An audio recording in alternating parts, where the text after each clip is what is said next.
มหาโคสิงคสาลสูตรว่าด้วยป่างามด้วยภิกษุมีคุณสมบัติเช่นไรสมัยหนึ่งพระผู้มีพระภาคประทับอยู่ที่ป่าโคสิงคสารวันพร้อมด้วยพระสาวกผู้เถระซึ่งมีชื่อเสียงมากรูปคือท่านพระสารีบุตรท่านพระมหาโมคคัลลานะท่านพระมหากัสสปะท่านพระอนุรุทธะท่านพระเรวตะท่านพระอานนท์และพระสาวกผู้เถระซึ่งมีชื่อเสียงอื่นๆครั้งนั้นท่านพระมหาโมคคัลลานะออกจากที่พักผ่อนในเวลาเย็นเข้าไปหาท่านพระมหากัสสปะครั้นแล้วได้กล่าวกับท่านพระมหากัสสปะว่ามาไปกันเถิดท่านกัสสปะเราจะเข้าไปหาท่านพระสารีบุตรเพื่อฟังธรรมท่านพระมหากัสสปะรับคำท่านพระมหาโมคคัลลานะแล้วลำดับนั้น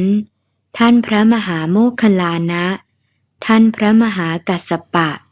และท่านพระอนุรุทธะเข้าไปหาท่านพระสารีบุตรเพื่อฟังธรรมท่านพระอานนท์ได้เห็นท่านพระมหาโมคคัลลานะท่านพระมหากัสสปะและท่านพระอนุรุทธะเข้าไปหาท่านพระสารีบุตรเพื่อฟังธรรมครั้นแล้วจึงเข้าไปหาท่านพระเรวตะแล้วกล่าวกับท่านพระเรวตะว่าท่านเรวตะท่านสัพบุรุษพวกโน้นกำลังเข้าไปหาท่านพระสารีบุตรเพื่อฟังธรรม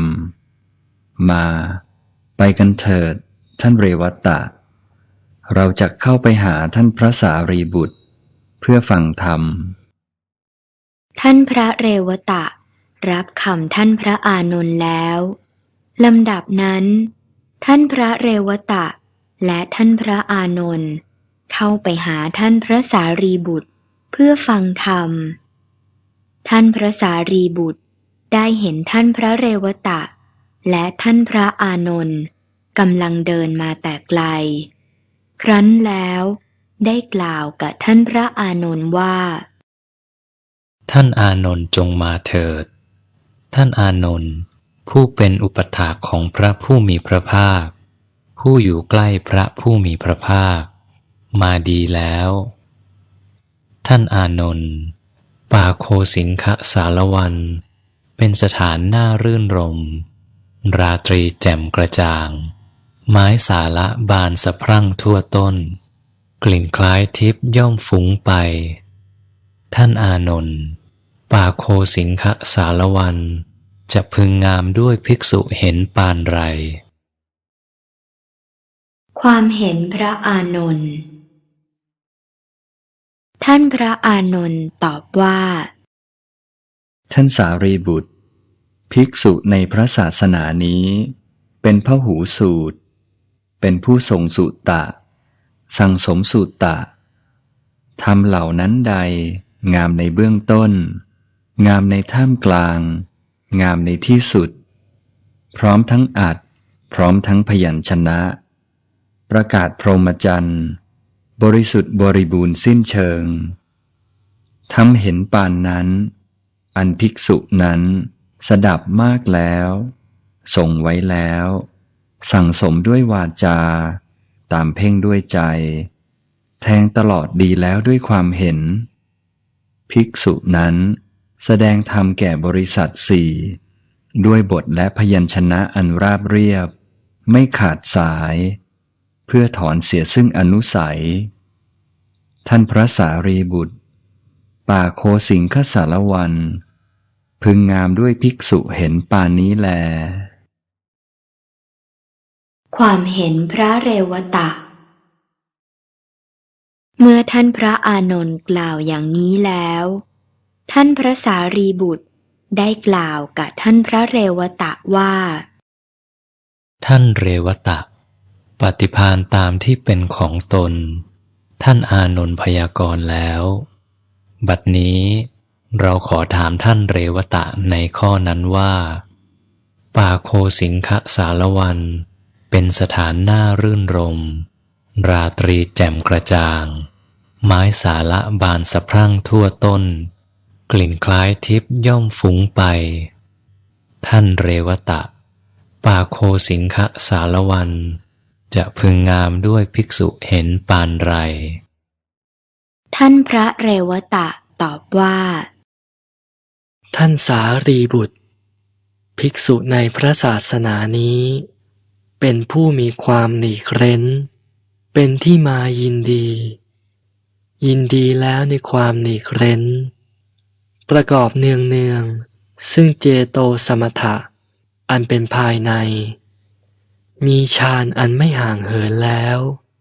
ประกอบด้วยวิปัสสนาพอกพูนสุญญาคารท่านสารีบุตรป่าโคสิงคสารวันพึงงามด้วยภิกษุเห็นปานนี้แลความเห็นพระอนุรุทธะเมื่อท่านพระเรวตะกล่าวอย่างนี้แล้วท่านพระสารีบุตรได้กล่าวกับท่านพระอนุรุทธะว่าท่านอนุรุทธะปฏิภาณตามที่เป็นของตนท่านเรวตะพยากรณ์แล้วบัดนี้เราขอถามท่านอนุรุทธะในข้อนั้นว่าป่าโคสิงคสารวันเป็นสถานน่ารื่นรมราตรีแจ่มกระจ่างไม้สาละบานสะพรั่งทั่วต้นกลิ่นคล้ายทิพย์ย่อมฟุ้งไปท่านอนุรุทธะป่าโคสิงคสารวันจะพึงงามด้วยภิกษุเห็นปานไรท่านพระอนุรุทธะตอบว่าท่านสารีบุตรภิกษุในพระศาสนานี้ย่อมตรวจดูโลกพันหนึ่งด้วยทิพยจักษุอันบริสุทธิ์ล่วงจักษุของมนุษย์เปรียบเหมือนบุรุษผู้มีจักษุขึ้นปราสาทอันงดงามชั้นบน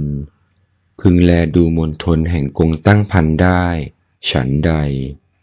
ภิกษุก็ฉันนั้นเหมือนกันย่อมตรวจดูโลกพันหนึ่งด้วยทิพยจักษุอันบริสุทธิ์ล่วงจักษุของมนุษย์ท่านสารีบุตรป่าโคสิงคสารวันพึงงามด้วยภิกษุเห็นปานนี้แลความเห็นพระมหากัสสปะเมื่อท่านพระอนุรุทธะกล่าวอย่างนี้แล้วท่านพระสารีบุตรได้กล่าวกับท่านพระมหากัสสปะดังนี้ว่าท่านกัสสปะปฏิภาณตามที่เป็นของตนท่านอนุรุทธะพยากรณ์แล้วบัดนี้เราขอถามท่านกัสสปะในข้อนั้นว่าป่าโคสิงคสารวันเป็นสถานน่ารื่นรมราตรีแจ่มกระจ่างไม้สาละบานสะพรั่งทั่วต้นกลิ่นคล้ายทิพย์ย่อมฟุ้งไปท่านกัสสปะป่าโคสิงคสารวันจะพึงงามด้วยภิกษุเห็นปานไรท่านพระมหากัสสปะตอบว่าท่านสารีบุตรภิกษุในพระศาสนานี้ตนเองอยู่ในป่าเป็นวัดและกล่าวสรรเสริญคุณแห่งความเป็นผู้อยู่ในป่าเป็นวัดด้วยตนเองเที่ยวบิณฑบาตเป็นวัดและกล่าวสรรเสริญคุณแห่งความเป็นผู้เที่ยวบิณฑบาตเป็นวัดด้วยตนเองถือผ้าบังสุกุลเป็นวัดและกล่าวสรรเสริญคุณแห่งความเป็นผู้ถือผ้าบังสุกุลเป็นวัดด้วยตนเองถือไตรจีวรเป็นวัดและกล่าวสรรเสริญคุณแห่งความเป็นผู้ถือไตรจีวรเป็นวัดด้วยตนเองเป็นผู้มีความปรารถนาน้อยและกล่าวสรรเสริญคุณแห่งความเป็นผู้มีความปรารถนาน้อยด้วยตนเองเป็นผู้สันโดษและกล่าวสรรเสริญคุณแห่งความสันโดษด้วยตนเองเป็นผู้สงัดและกล่าวสรรเสริญคุณแห่งความสงัดด้วยตนเองเป็นผู้ไม่คลุกคลีและกล่าวสรรเสริญคุณแห่งความไม่คลุกคลีด้วย ตนเองเป็นผู้ปรารภความเพียรและกล่าวสรรเสริญคุณแห่งการปรารภความเพียรด้วยตนเองเป็นผู้ถึงพร้อมด้วยศีล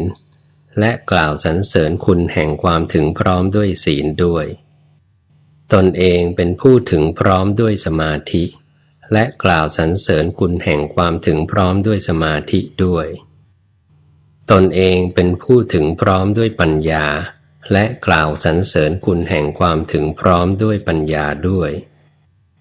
ตนเองเป็นผู้ถึงพร้อมด้วยวิมุตติและกล่าวสรรเสริญคุณแห่งความถึงพร้อมด้วยวิมุตติด้วยตนเองเป็นผู้ถึงพร้อมด้วยวิมุตติญาณทัสสนะและกล่าวสรรเสริญคุณแห่งความถึงพร้อมด้วยวิมุตติญาณทัสสนะด้วยท่านสารีบุตร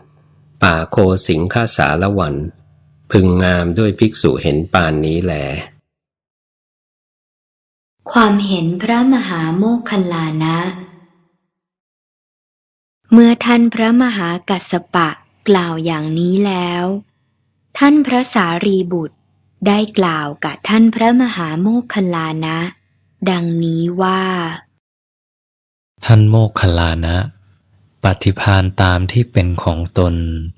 ท่านมหากัสสปะพยากรณ์แล้วบัดนี้เราจะขอถามท่านมหาโมคคัลลานะในข้อนั้นว่าป่าโคสิงคสารวันเป็นสถานน่ารื่นรมราตรีแจ่มกระจ่างไม้สาละบานสะพรั่งทั่วต้นกลิ่นคล้ายทิพย์ย่อมฟุ้งไปท่านโมคคัลลานะป่าโคสิงคสารวันจะพึงงามด้วยภิกษุเห็นปานไรท่านพระมหาโมคคัลลานะตอบว่าท่านสารีบุตรภิกษุสองรูปในพระศาสนานี้กล่าวอภิธรรมกถาเธอทั้งสองนั้นถามกันและกันถามปัญหากันแล้วย่อมแก้กันเองไม่หยุดพักด้วยและธรรมกถาของเธอทั้งสองนั้นย่อมเป็นไปด้วยท่านสารีบุตรป่าโคสิงคสารวันพึงงามด้วยภิกษุเห็นปานนี้แลความเห็นพระสารีบุตรลำดับนั้นท่านพระมหาโมคคัลลานะได้กล่าวกับท่านพระสารีบุตรดังนี้ว่าท่านสารีบุตรปฏิภาณตามที่เป็นของเราอันเราทั้งหมดพยากรณ์แล้วบัดนี้เราจะขอถามท่านสารีบุตรในข้อนั้นว่าป่าโคสิงคสารวันเป็นสถานน่ารื่นลมราตรีแจ่มกระจ่างไม้สาละบานสะพรั่งทั่วต้นกลิ่นคล้ายทิพย์ย่อมฟุ้งไปท่านสารีบุตรป่าโคสิงคสารวันจะพึงงามด้วยภิกษุเห็นปานไรท่านพระสารีบุตรตอบว่าท่านโมคคัลลานะภิกษุในพระศาสนานี้ยังจิตให้เป็นไปในอำนาจและไม่เป็นไปตามอำนาจของจิตเธอหวังจะอยู่ด้วยวิหารสมาบัติใดในเวลาเช้าก็อยู่ด้วยวิหารสมาบัตินั้นได้ในเวลาเช้าหวังจะอยู่ด้วยวิหารสมาบัติใดในเวลาเที่ยง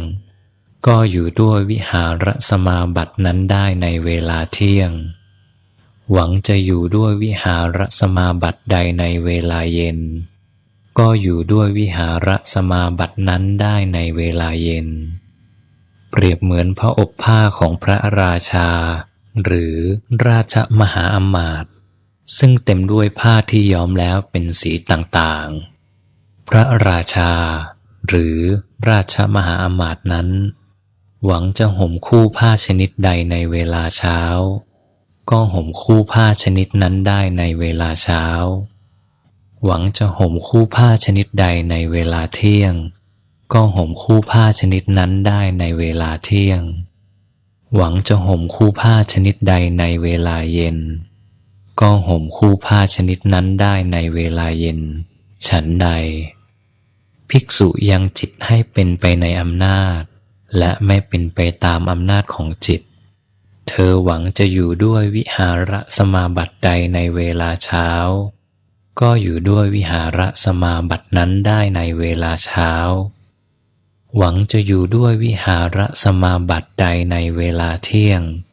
ก็อยู่ด้วยวิหารสมาบัตินั้นได้ในเวลาเที่ยงหวังจะอยู่ด้วยวิหารสมาบัติใดในเวลาเย็น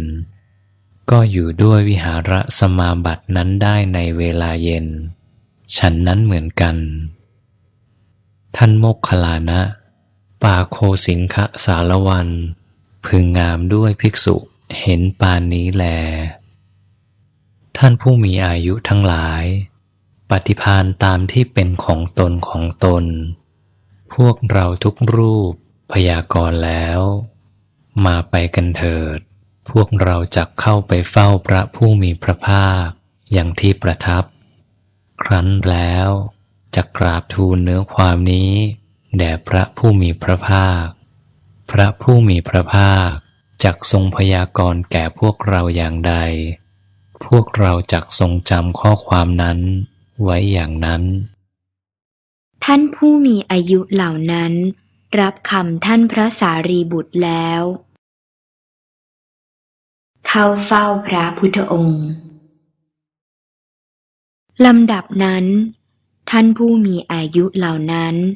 เข้าไปเฝ้าพระผู้มีพระภาคถึงที่ประทับครั้นแล้วถวายบังคมพระผู้มีพระภาค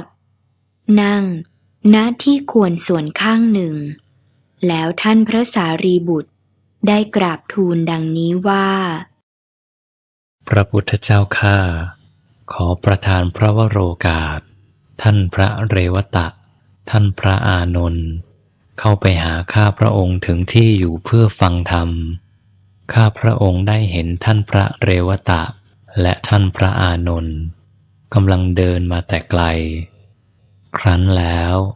ได้กล่าวกับท่านพระอานนท์ดังนี้ว่าท่านอานนท์จงมาเถิดท่านอานนท์ผู้เป็นอุปถาของพระผู้มีพระภาคผู้อยู่ใกล้พระผู้มีพระภาคมาดีแล้วท่านอานนท์ปาโคสิงคสารวันเป็นสถานน่ารื่นรมราตรีแจ่มกระจ่างไม้สาละบานสะพรั่งทั่วต้นกลิ่นคล้ายทิพย์ย่อมฟุ้งไปท่านอานนท์ปาโคสิงคสารวันจะพึงงามด้วยภิกษุเห็นปานไรเมื่อข้าพระองค์กล่าวอย่างนี้แล้วท่านพระอานนท์ได้ตอบข้าพระองค์ดังนี้ว่าท่านสารีบุตรภิกษุในพระศาสนานี้เป็นพหูสูตรเป็นผู้ทรงสุตตะสั่งสมสุตตะธรรมเหล่านั้นใดงามในเบื้องต้นงามในท่ามกลางงามในที่สุดพร้อมทั้งอัดพร้อมทั้งพยัญชนะประกาศพรหมจรรย์บริสุทธิ์บริบูรณ์สิ้นเชิงทำเห็นปานนั้นอันภิกษุนั้นสดับมากแล้วทรงไว้แล้วสั่งสมด้วยวาจาตามเพ่งด้วยใจแทงตลอดดีแล้วด้วยความเห็นภิกษุนั้นแสดงธรรมแก่บริษัทสี่ด้วยบทและพยัญชนะอันราบเรียบไม่ขาดสายเพื่อถอนเสียซึ่งอนุสัยท่านสารีบุตรปาโคสิงคสารวันพึงงามด้วยภิกษุเห็นปานนี้แลพระผู้มีพระภาคตรัสว่าดีละสารีบุตรอานนท์เมื่อจะพยากรณ์โดยชอบพึงพยากรณ์ตามนั้นด้วยว่าอานนท์เป็นพหูสูตรเป็นผู้ทรงสุตตะสั่งสมสุตตะธรรมเหล่าใดงามในเบื้องต้นงามในท่ามกลางงามในที่สุดพร้อมทั้งอัฏฐะพร้อมทั้งพยัญชนะประกาศพรหมจรรย์บริสุทธิ์บริบูรณ์สิ้นเชิงทำเห็นป่านนั้นอันอานนท์นั้นสดับมากแล้วทรงไว้แล้วสั่งสมด้วยวาจาตามเพ่งด้วยใจแท งตลอดดีแล้ว ด้วยความเห็นอานนท์นั้นแสดงธรรมแก่บริษัทสี่ด้วยบทและพยัญชนะอันราบเรียบไม่ขาดสายเพื่อถอนเสียซึ่งอนุสัย พระพุทธเจ้าข้าเมื่อท่านพระอานนท์กล่าวอย่างนี้แล้วข้าพระองค์ได้กล่าวกับท่านพระเรวตะดังนี้ว่า ท่านเรวตะปฏิภาณตามที่เป็นของตนท่านอานนท์พยากรณ์แล้ว เราขอถามท่านเรวตะในข้อนั้นว่าป่าโคสิงคสารวันเป็นสถานน่ารื่นรมราตรีแจ่มกระจ่างไม้สาละบานสะพรั่งทั่วต้นกลิ่นคล้ายทิพย์ย่อมฟุ้งไปท่านเรวตะป่าโคสิงคสารวันจะพึงงามด้วยภิกษุเห็นปานไรเมื่อข้าพระองค์กล่าวอย่างนี้แล้วท่านพระเรวตะได้ตอบข้าพระองค์ดังนี้ว่าท่านสารีบุตรภิกษุในพระศาสนานี้เป็นผู้มีความหลีกเร้นเป็นที่มายินดียินดีแล้วในความหลีกเร้นประกอบเนืองซึ่งเจโตสมถะอันเป็นภายในมีฌานอันไม่ห่างเหินแล้วประกอบด้วยวิปัสสนาพอกพูนสุญญาคารท่านสารีบุตรป่าโคสิงคสารวันพึงงามด้วยภิกษุเห็นปานนี้แล ดีละดีละสารีบุตรเรวตะเมื่อจะพยากรณ์โดยชอบพึงพยากรณ์ตามนั้นด้วยว่าเรวตะเป็นผู้มีความหลีกเร้นเป็นที่มายินดียินดีแล้วในความหลีกเร้นประกอบเนืองซึ่งเจโตสมถะอันเป็นภายในมีฌานอันไม่เหินห่างประกอบด้วยวิปัสสนาพอกพูนสุญญาคาร พระพุทธเจ้าข้าเมื่อท่านพระเรวตะกล่าวอย่างนี้แล้วข้าพระองค์ได้กล่าวกับพระอนุรุทธะดังนี้ว่าท่านอนุรุทธะปฏิภาณตามที่เป็นของตนท่านเรวตะพยากรณ์แล้วเราขอถามท่านอนุรุทธะในข้อนั้นว่าป่าโคสิงคสารวันเป็นสถานน่ารื่นรมราตรีแจ่มกระจ่างไม้สาละบานสะพรั่งทั่วต้นกลิ่นคล้ายทิพย์ย่อมฟุ้งไปท่านอนุรุทธะป่าโคสิงคสารวันจะพึงงามด้วยภิกษุเห็นปานไรเมื่อข้าพระองค์กล่าวอย่างนี้แล้วท่านพระอนุรุทธะได้ตอบข้าพระองค์ดังนี้ว่าท่านสารีบุตรภิกษุในพระศาสนานี้ย่อมตรวจดูโลกพันหนึ่งด้วยทิพยจักษุอันบริสุทธิ์ล่วงจักษุของมนุษย์เปรียบเหมือนบุรุษผู้มีจักษุขึ้นปราสาทอันงดงามชั้นบนพึงแลดูมณฑลแห่งกงตั้งพันได้ฉันใดภิกษุก็ฉันนั้นเหมือนกันย่อมตรวจดูโลกพันหนึ่งด้วยทิพยจักษุอันบริสุทธิ์ล่วงจักษุของมนุษย์ท่านสารีบุตรป่าโคสิงคสารวันพึงงามด้วยภิกษุเห็นปานนี้แลดีละดีละสารีบุตรอนุรุทธะ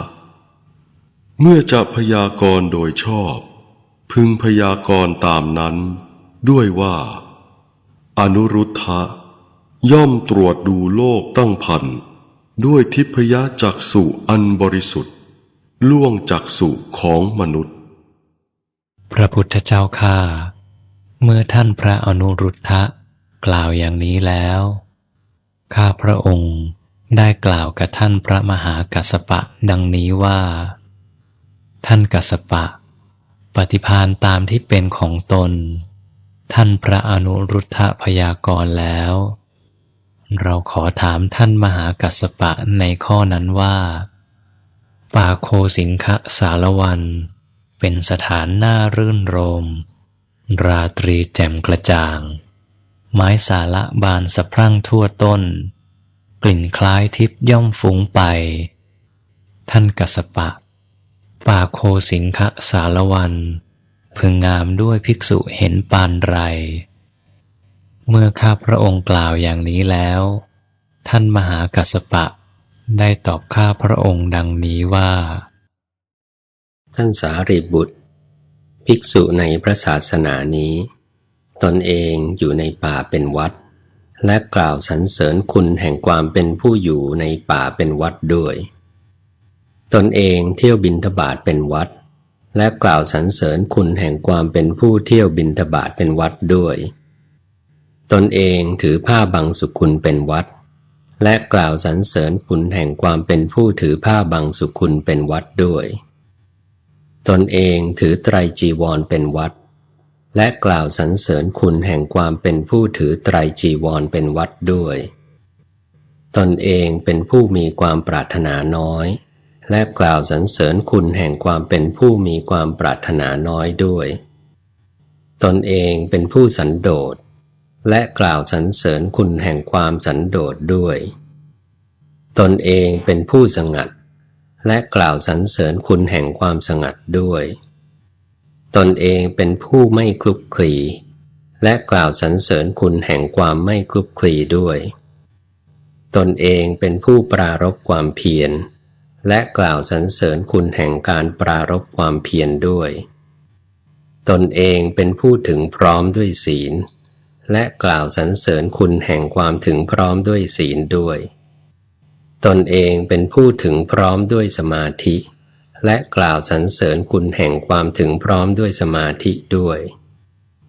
ตนเองเป็นผู้ถึงพร้อมด้วยปัญญา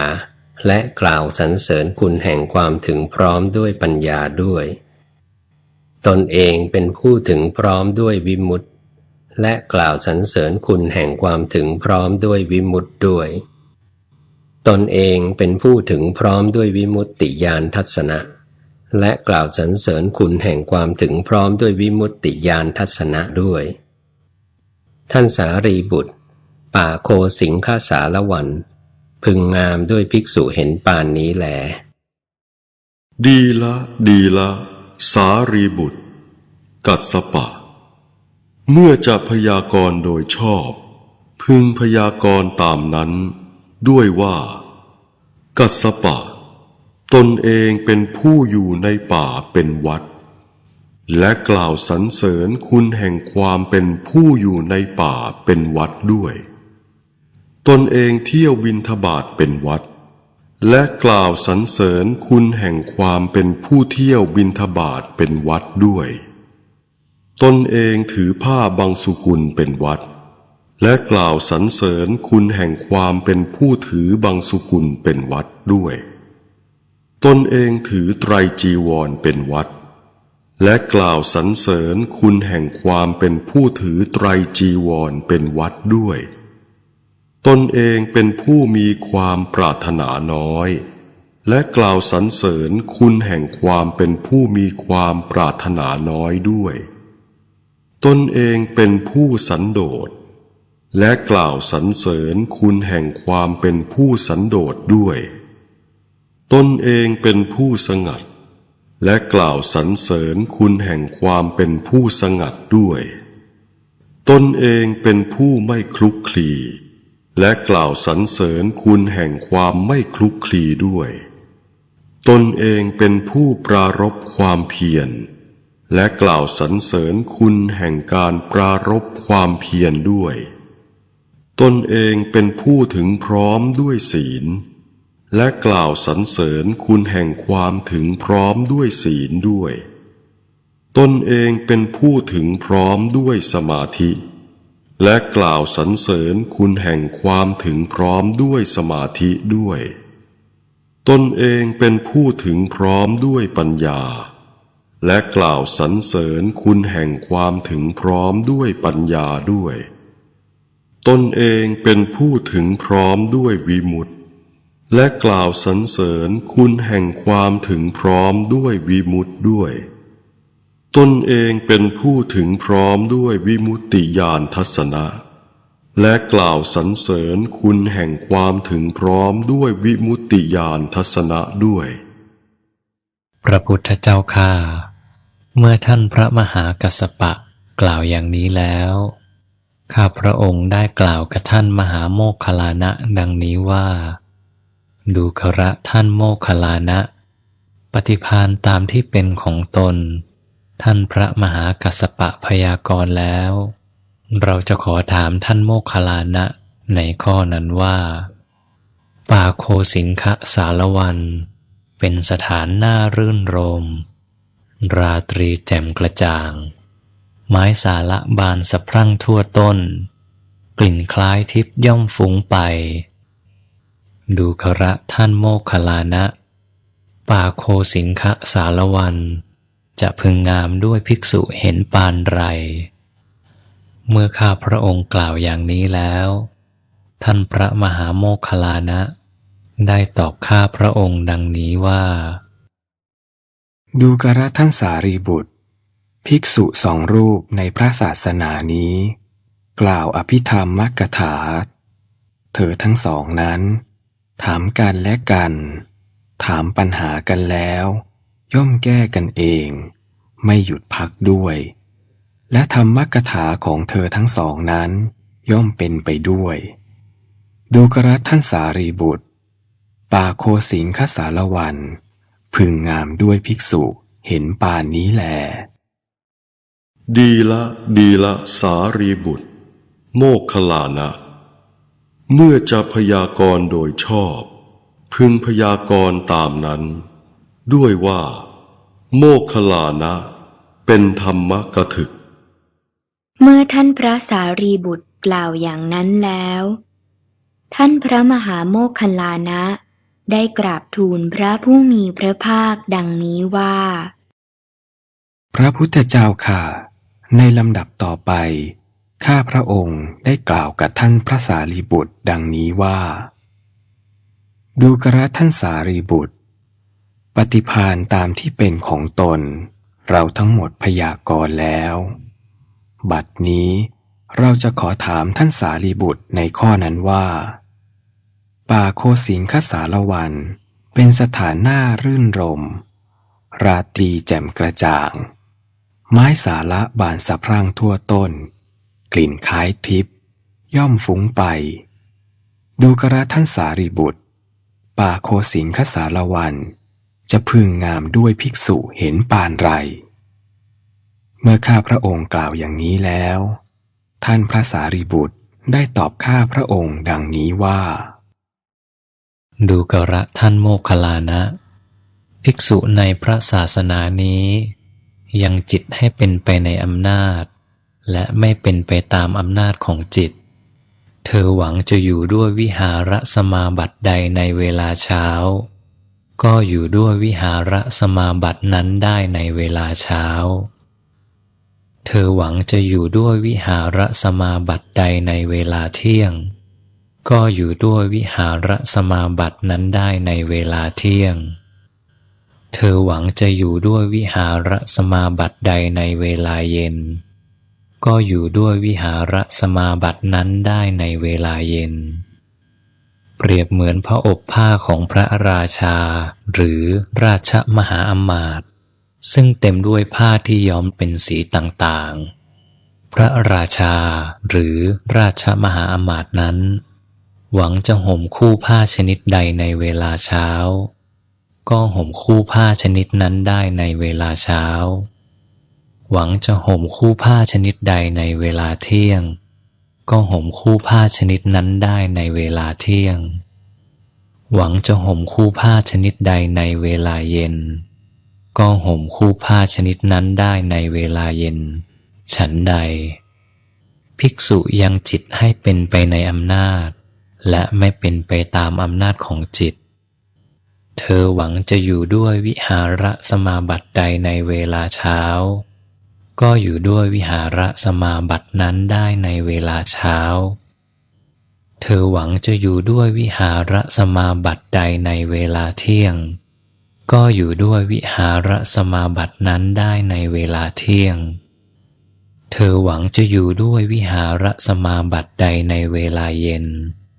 ก็อยู่ด้วยวิหารสมาบัตินั้นได้ในเวลาเย็น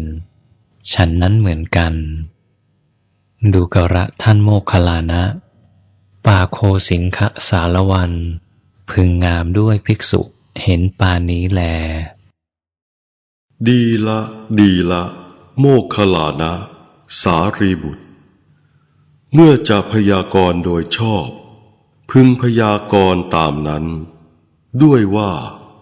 สารีบุตรยังจิตให้เป็นไปในอำนาจและไม่เป็นไปตามอำนาจของจิตเธอหวังจะอยู่ด้วยวิหารสมาบัติใดในเวลาเช้าก็อยู่ด้วยวิหารสมาบัตินั้นได้ในเวลาเช้าเธอหวังจะอยู่ด้วยวิหารสมาบัติใดในเวลาเที่ยงก็อยู่ด้วยวิหารสมาบัตินั้นได้ในเวลาเที่ยงเธอหวังจะอยู่ด้วยวิหารสมาบัติใดในเวลาเย็นก็อยู่ด้วยวิหารสมาบัตินั้นได้ในเวลาเย็นพระพุทธโอวาทเมื่อพระผู้มีพระภาคตรัสอย่างนี้แล้วท่านพระสารีบุตรได้กราบทูลพระผู้มีพระภาคดังนี้ว่าพระพุทธเจ้าข้าคำของใครหนอเป็นสุภาษิตดูกระสารีบุตรคำของพวกเธอทั้งหมดเป็นสุภาษิตโดยปริยายก็แต่พวกเธอจงฟังคำของเราคำถามว่าปาโคสิงคสารวันจะพึงงามด้วยภิกษุเห็นปานไรนั้นเราตอบว่าดูกระสารีบุตรภิกษุในศาสนานี้กลับจากบิณฑบาตในเวลาหลังพัดแล้วนั่งคูบัลลังก์ตั้งกายให้ตรงดำรงสติมั่นเฉพาะหน้าว่าจิตของเรายังไม่หมดความถือมั่นยังไม่หลุดพ้นจากอาสวะทั้งหลายเพียงใดเราจักไม่ทำลายบัลลังก์นี้เพียงนั้นดังนี้ดูกระสารีบุตรปาโคสิงคสารวันพึงงามด้วยภิกษุเห็นปานนี้แลพระผู้มีพระภาคได้ตรัสพระพุทธภาษิตนี้แล้ว